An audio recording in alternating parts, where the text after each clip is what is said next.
आप तो बड़े रहते हो फोन में। अब हमारे जमाने में फोन नहीं थे, और जब बैठ जाते थे तो कोई भी पढ़ाई की चर्चा होती थी। अब जब हम जानते भी नहीं थे तो कोई कोई जो बड़ी क्लास के बालक थे वो सवाल इल्झा दिया करते थे। उन्होंने एक सवाल इल्झा दिया कि 99 में से क्या घटाएं कि 100 आ जावे उत्तर, 100 आ जाए, यानी 99 में से हम क्या घटाएं कि हमारा आंसर 100 आ जाए। अब कह रहा है भैया कि एक घटा तो 99 में से एक घट के 100 होएगा क्या? 98 हो जाएगा। तो देखिए, अब हमने भी फिर बाद में सीखा। सबसे पहली चीज होती है सीखने की।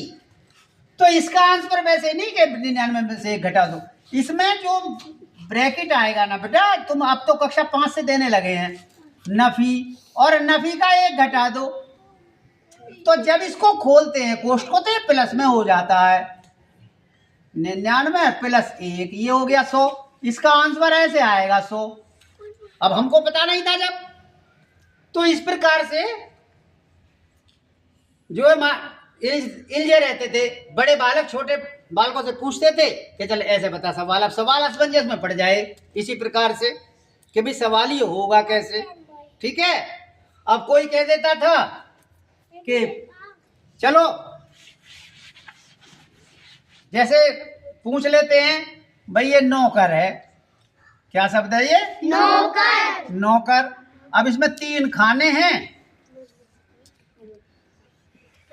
अब नु इसको बिना मात्रा के लिख दो।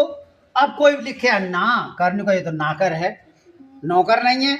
तो अभी जैसे वो फिर बताते थे हमको कि इसको ऐसे लिखेंगे बिना मात्रा के, 9 लिख दिया और के लिख दिया और रे लिख दिया, आ गया ना नौकर।